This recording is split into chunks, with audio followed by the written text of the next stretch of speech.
Chapter 16, Quantum Rotation, Section 16.2, Two-dimensional quantum rotors. The time-independent Schrödinger equation for the one-particle two-dimensional rotor is this: the kinetic energy in the x direction plus the kinetic energy in the y direction plus the potential energy equals the total energy. And that's the physical meaning of this Schrödinger equation. We applied the kinetic energy operator to psi, potential energy operator to psi. On the left hand side we have h psi. On the right hand side, e psi. H psi equals e psi. H is the Hamiltonian operator with a physical meaning of total energy E. A rigid rotor has a constant radius, denoted by R0. In a rigid two-dimensional rotor, the particle rotates freely in a circular motion with a constant radius R0. Here, rotates freely means its potential energy is 0. Now this particle never deviates from the circle. Therefore, we can write out these two equations. The potential energy of the particle is 0 on the circle, and the potential energy is infinity out of the circle. So when R is R0, V is 0. When R is different from R0, V is infinity. Therefore, we have a constraint regarding x and y of the particle. X squared plus y squared must be equal to R0 squared. The xy coordinate of the particle may be transformed into the polar coordinates. Well, if we define this angle to be theta, we have this R0 constant radius. The x is R0 times cosine theta. Y is R0 times sine theta. Tangent theta is y over x. We can now try to express delta squared over delta x squared and delta squared over delta y squared in terms of theta to reduce the number of variables from 2 to 1. In this Schrödinger equation, we see two variables, x and y. But we can express x and y as R0 cosine theta and R0 sine theta, and try to reduce the number of variables in this Schrödinger equation to only 1. Now let's do some calculus. Using the chain rule with theta and r being the intermediate variables, we have this. Delta psi over delta x is delta theta over delta x times delta psi over delta theta plus delta r over delta x times delta psi over delta r. We do need to pay attention to the subscripts.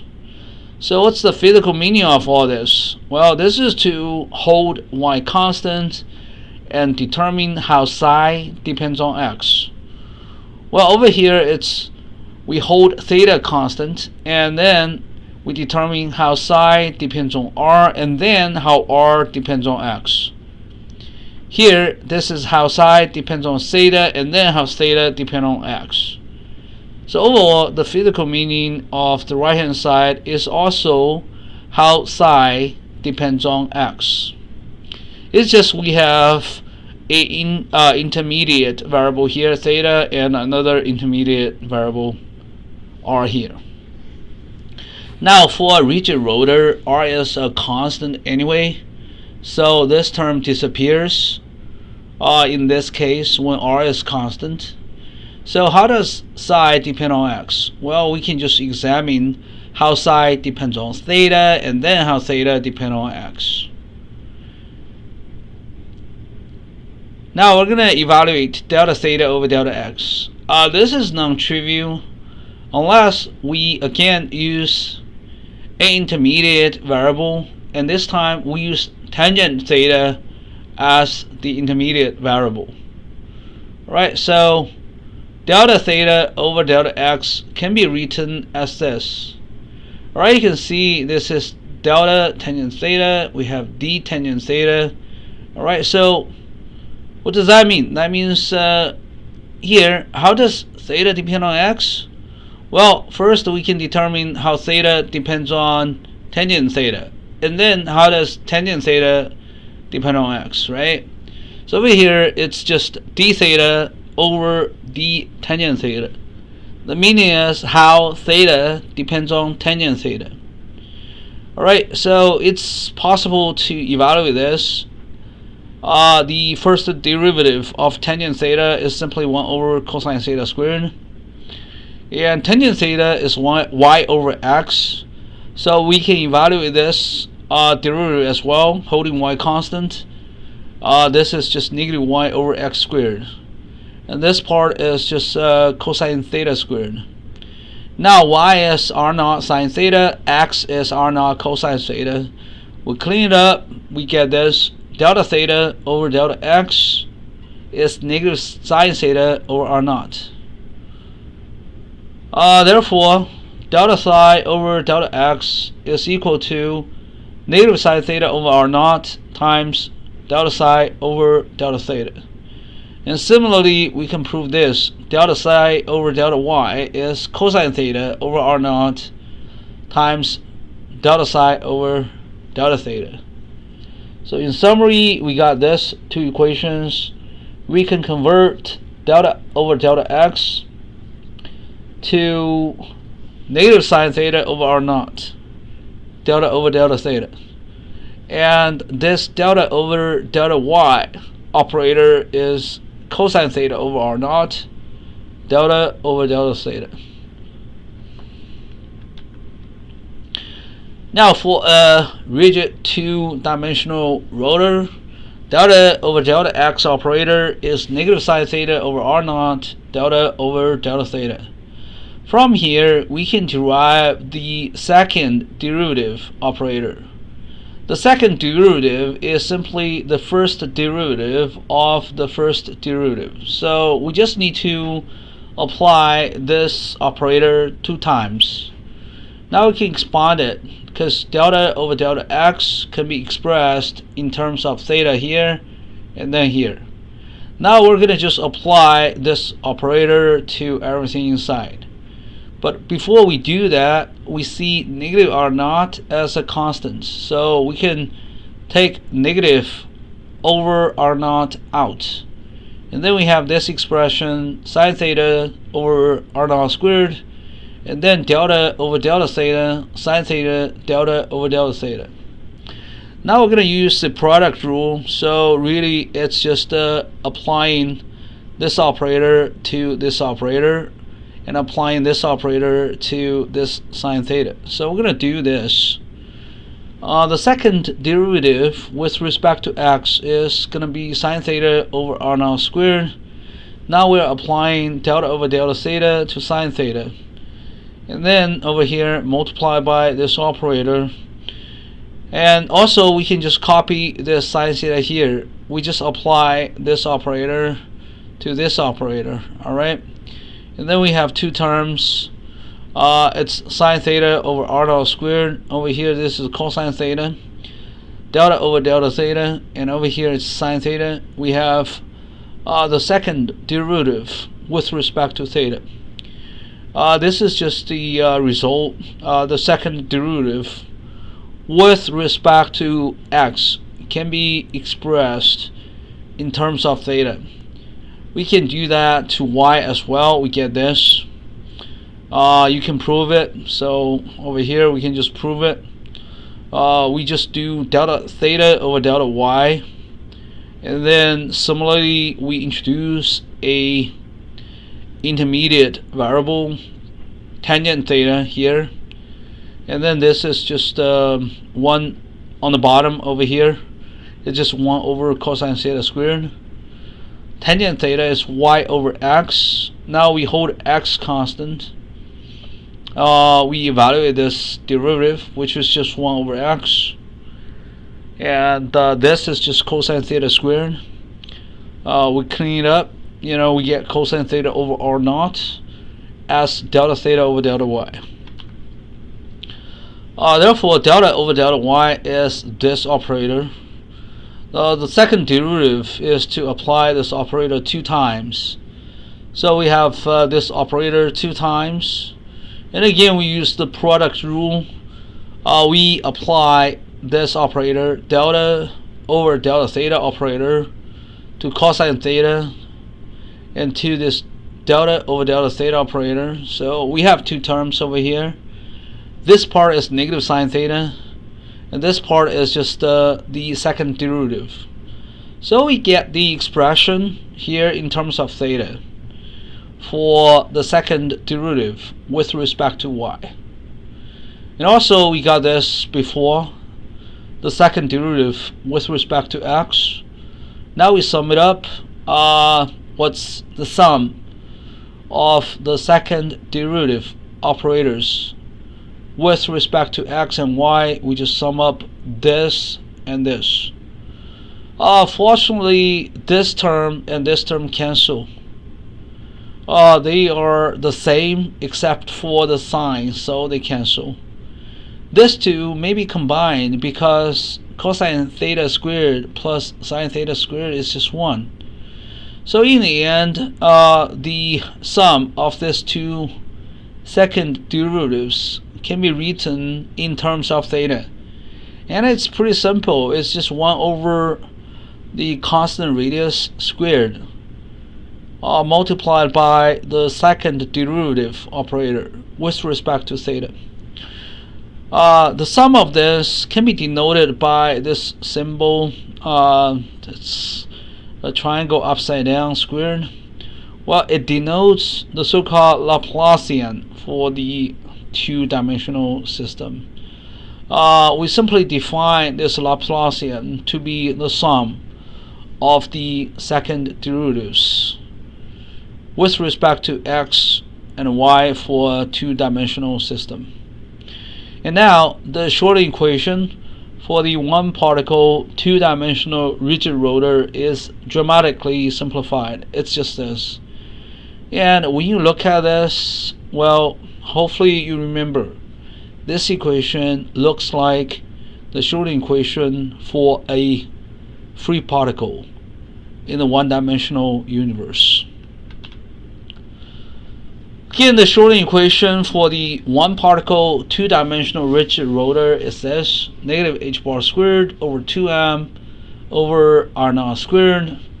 And then this is the second derivative of psi with respect to theta. That's the left-hand side. Right-hand side is E psi. We define the moment of inertia to be mr naught squared for this rigid rotor. And then mr naught squared is replaced with I. And then we move all the constants to the right-hand side.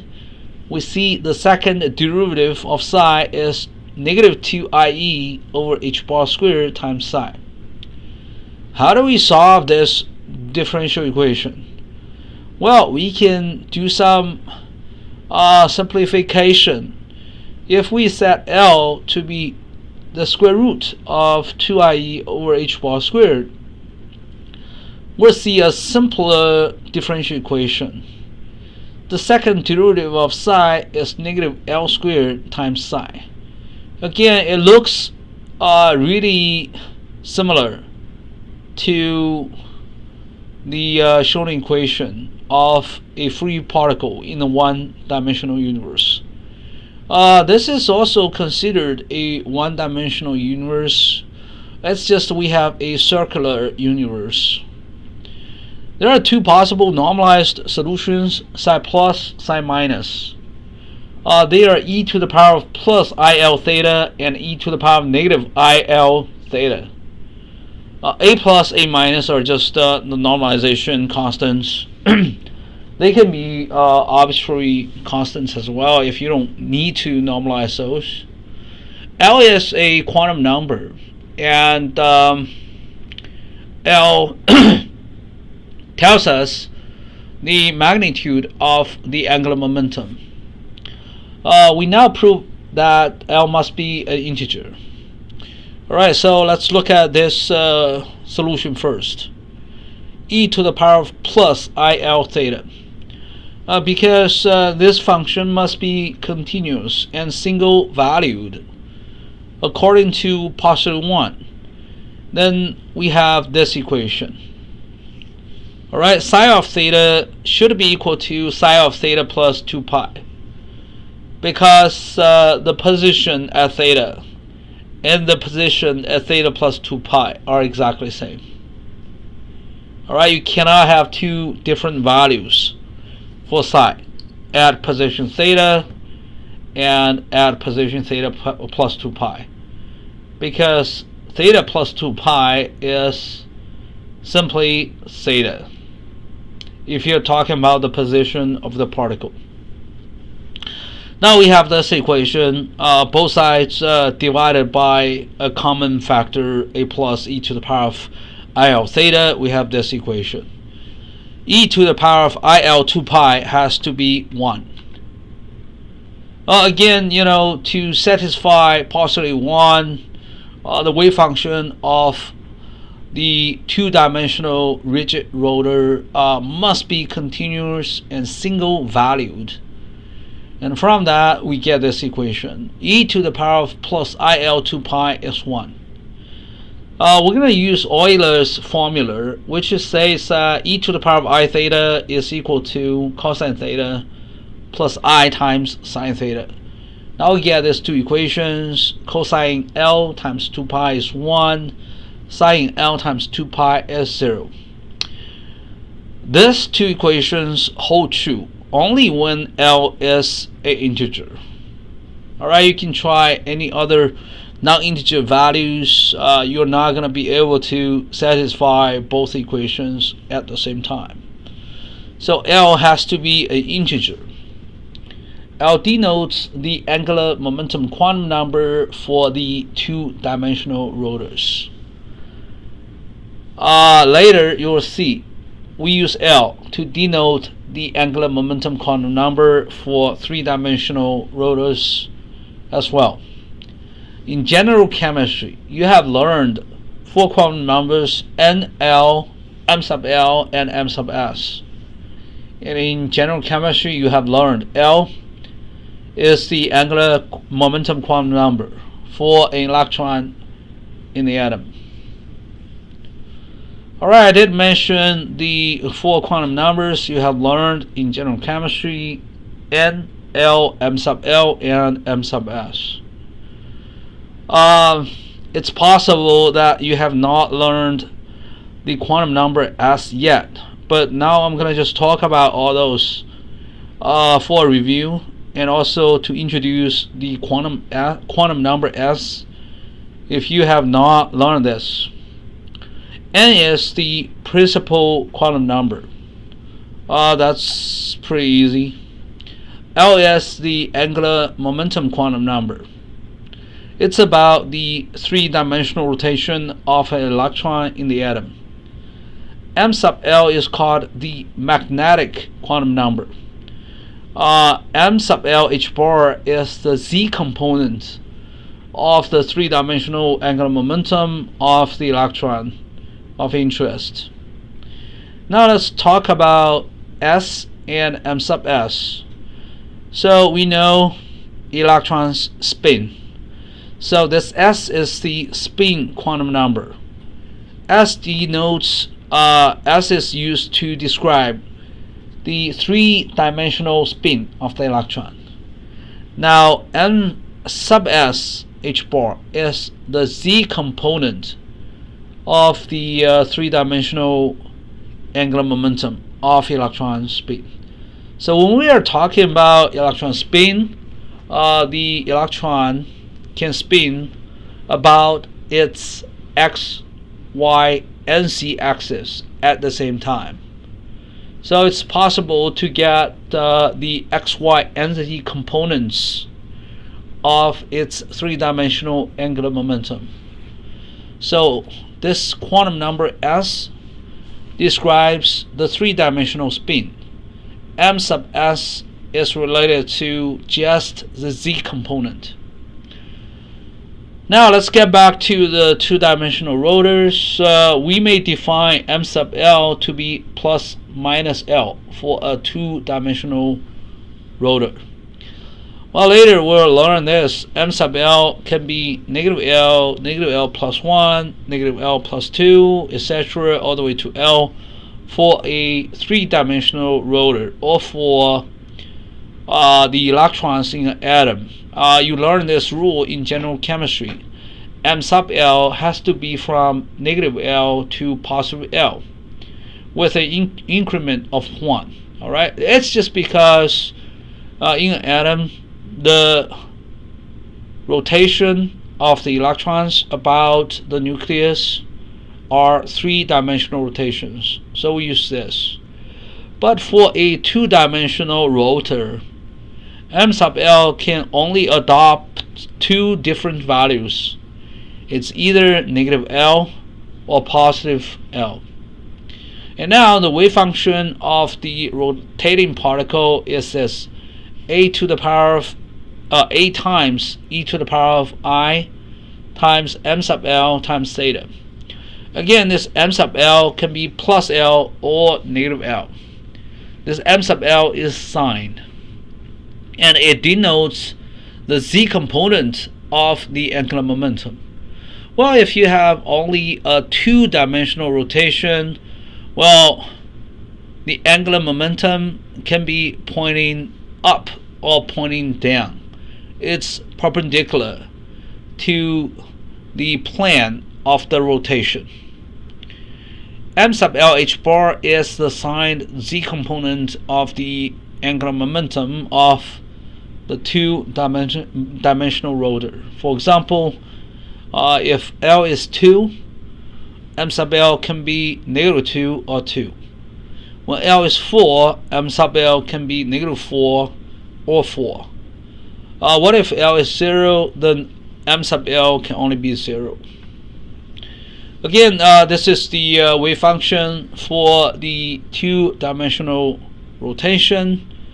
It's e to the power of I times quantum number m sub L and then times theta. M sub L can be plus minus L. Now we can derive the physical properties of this system. First, the kinetic energy. What's the kinetic energy operator? Well, it's negative h bar squared over 2m times the Laplacian. The Laplacian is simply delta squared over delta x squared plus delta squared over delta y squared. And then we learned that for this two-dimensional rotation, the Laplacian can be derived in terms of theta. It's 1 over r naught squared, delta squared over delta theta squared. So over here we have the kinetic energy operator applied to psi. We'll just evaluate this. We plug in the expression of psi. We take the second derivative of psi. It's easy because it's an exponential function. We just need to copy this I m sub l twice. Well, it's just I times m sub l squared, which is negative ml squared. And then we have this wave function here. We clean it up. We have a constant multiplied by psi. That constant is the rotational energy. The expression is m sub l squared h bar squared over 2I.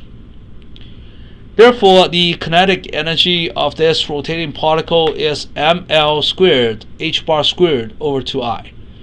M sub l can be plus minus L, and L can be 0, 1, 2, 3, 4, etc. We determined the kinetic energy. We can also determine the z component of the angular momentum. If we are looking at just the z component, its expression is negative IH bar times x delta over delta y minus y delta over delta x. So we can apply this operator to psi. It's like this. And remember, we expressed delta over delta x and delta over delta y in terms of theta. So we have all this negative sine theta over r naught, delta over delta theta.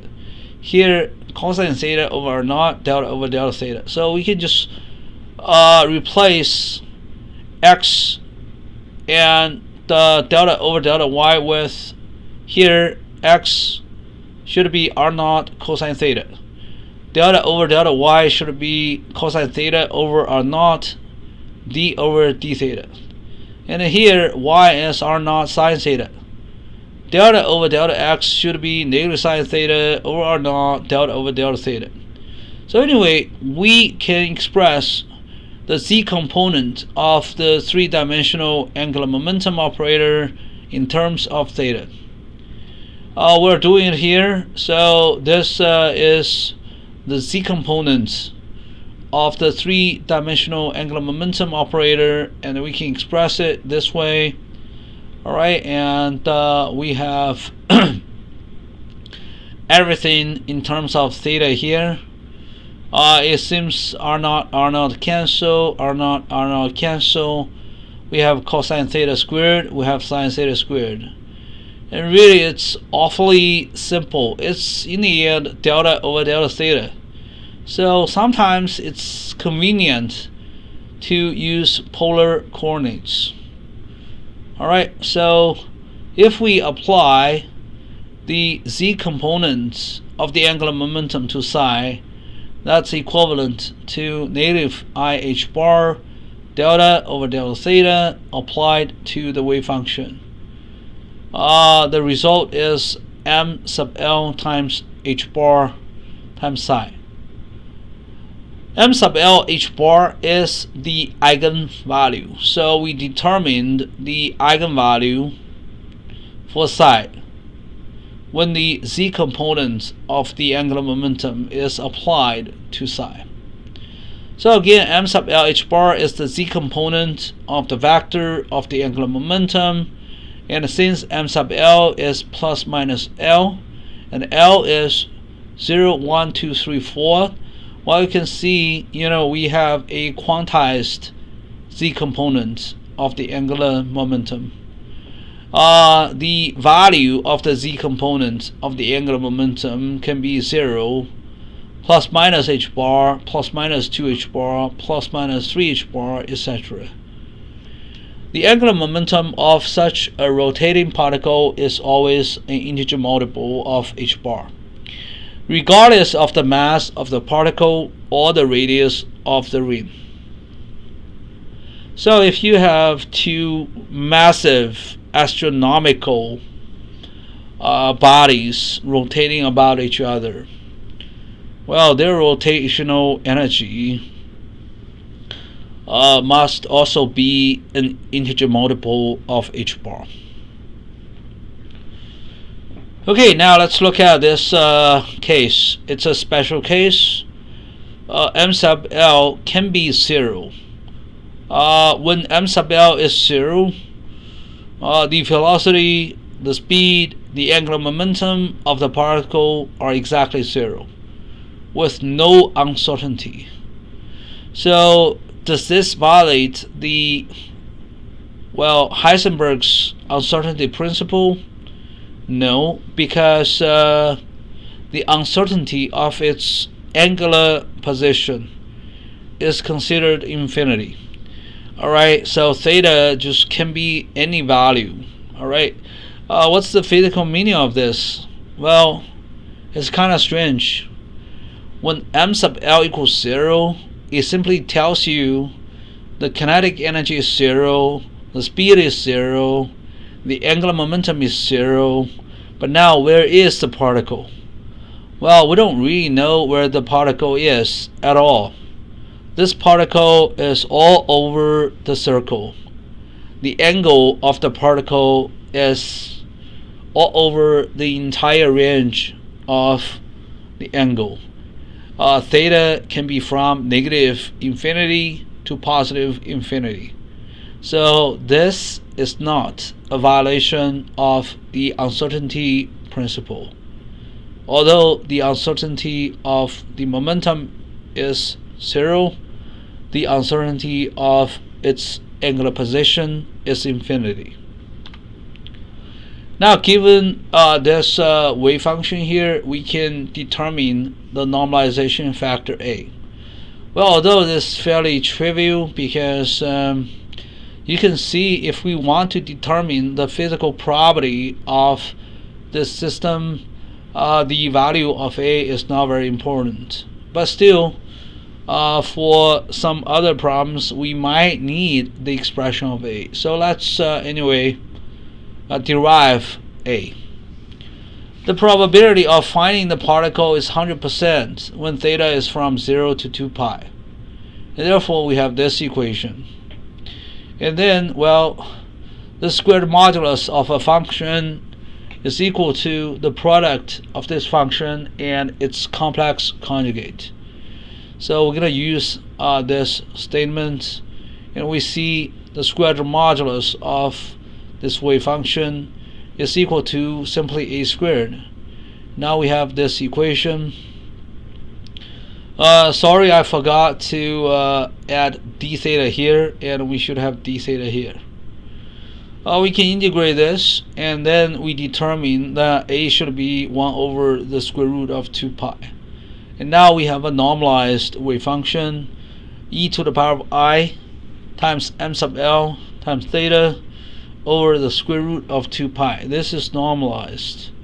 Again, m sub l can be plus l or negative l. Alright, you may view this as clockwise rotation and counterclockwise rotation. So one is positive, one is negative. L is the angular momentum quantum number. Alright, L has to be non-negative. L is 0, 1, 2, 3, 4. M sub L can be correspondingly 0, plus minus 1, plus minus 2, plus minus 3, plus minus 4. For a two-particle, two-dimensional rigid rotation, the Schrödinger equation and the solutions are the same as those for one-particle, two-dimensional rotation. We just need to make one small change. For the one-particle system, we use the mass of the particle. For the two-particle system, we replace the mass with the reduced mass of two particles. Alright, so the Schrödinger equation is this, negative h bar squared over 2 mu r naught squared, and then delta squared psi over delta theta squared is equal to E psi. Mu is the reduced mass of the two masses. 1 over mu is 1 over m1 plus 1 over m2. We can take the reciprocal of each side, and then we get mu equal to m1 m2 over m1 plus m2. The kinetic energy of the two rotating particles is still m sub l squared h bar squared over 2I, the same as the one particle system. M sub l is plus minus l. L is a non-negative integer. Well, the small difference is in I. I is the moment of inertia. But this time, since we have two particles, I is mu r squared. Alright, so I can be also expressed as mu times r1 plus r2 squared. Again, r is the distance between the two particles. R1 is the distance between mass 1 and the center of mass. R2 is the distance between mass 2 and the center of mass. The angular momentum of this two-body, two-dimensional rotor also must be either 0, plus minus h bar, plus minus 2h bar, plus minus 3h bar, plus minus 4h bar, etc. in the z direction. Again, we have a plus minus sign.